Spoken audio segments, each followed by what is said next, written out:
और आज 7 महीने बाद जीएसटी काउंसिल की बैठक हो रही है। जीएसटी काउंसिल की बैठक में एक गैर बीजेपी शासित राज्य के वित्त मंत्री ने कुछ मुद्दों को उठाया है। उन्होंने कोविड के इलाज, टेस्टिंग और इसके बचाव के लिए जरूरी सामानों पर जीएसटी खत्म की जाए, ये कहा है। कोरोना वैक्सीन पर जीएसटी खत्म की जाए। Medical grade oxygen, oxygen concentrators और ऑक्सीमीटर पर दी गई टैक्स में राहत की सीमा 31 मार्च 2022 तक बढ़ाई जाए, इसकी मांग की है। हिमांशु शेखर हमारे सहयोगी इस वक्त हमारे साथ जुड़ रहे हैं। 43वीं बैठक है हिमांशु ये जीएसटी काउंसिल की, और जिस तरह से लगातार लॉकडाउन हमने देखा है, क्या कुछ उम्मीद इससे करनी चाहिए? कुछ यहाँ पर जीएसटी हटाने की भी कुछ चीजों पर मांग की गई है जिनका फिलहाल इलाज में इस्तेमाल हो रहा है।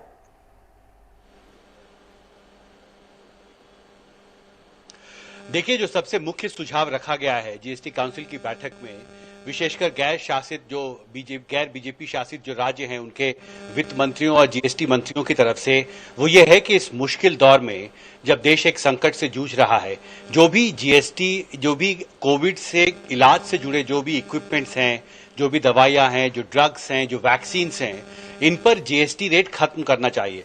छत्तीसगढ़ के जो जीएसटी मंत्री हैं टीएस सिंहदेव, उन्होंने मुझे फोन पर बातचीत के दौरान ये बताया है कि जीएसटी जो है वो जीरो होना चाहिए। There should be zero GST.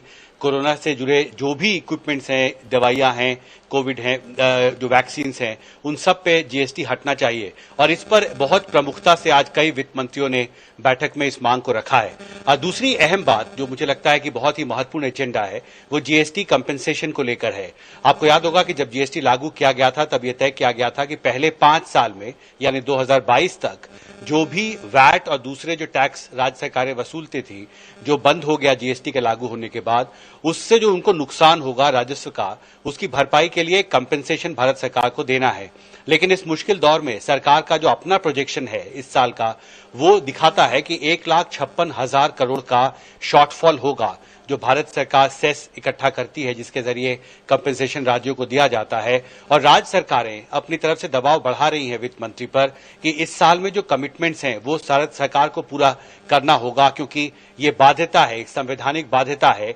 और इसलिए इस बात की मांग भी वित्त मंत्री के सामने रखी गई है कि जीएसटी कंपेंसेशन का जो भी ड्यूज है, जो बकाया है राज्यों का, वो केंद्र सरकार, वित्त मंत्रालय समय पर उन्हें मुहैया कराए संकट के इस दौर में, क्योंकि उनके लिए प्रशासन चलाना मुश्किल हो रहा है। कादम्बरी, इस चीज को लेकर लगातार शिकायत उठती रही है हिमांशु की राज्यों का बकाया नहीं दिया जा रहा है। जो पूरा सिस्टम बना है उसमें लागू होने से पहले भी ये कहा गया था कि राज्यों को परेशानी होगी, लेकिन इस वक्त में जब सभी राज्य जो हैं वो एक इकोनॉमिक स्लोडाउन से जूझ रहे हैं और कई तरह की सुविधाएं जो है उनको देनी होगी, ऐसे में क्या हम ये उम्मीद रखें कि आज इस पर कोई एक पुख्ता फैसला होगा?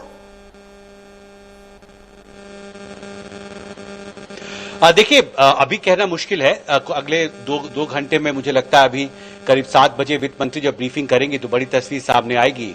लेकिन इतना जरूर है कि जीएसटी के जो नियम हैं उसमें यह साफ तौर पर लिखा है कि हर 2 महीने पर जो भी अलग अलग राज्यों का बकाया बनता है, कंपेंसेशन देना उन्हें जरूरी है, वो पेमेंट उन्हें दिया जाना चाहिए। लेकिन बहुत सारे वित्त मंत्री ये मानते हैं, जो गैर बीजेपी शासित राज्य के वित्त मंत्री और जीएसटी मंत्री हैं, कि उन्हें समय पर जो जीएसटी कंपेंसेशन है वो नहीं दिया जा रहा है। पश्चिम बंगाल के वित्त मंत्री अमित मित्रा ने 2 हफ्ते पहले वित्त मंत्री को एक चिट्ठी भी लिखी है और इसमें कहा है कि कोरोना की दूसरी लहर आने से पहले ही जो वित्त मंत्रालय का आकलन था उसमें यह दिखाया गया था कि जो शॉर्टफॉल है वो 1,56,000 करोड़ से ज्यादा का है।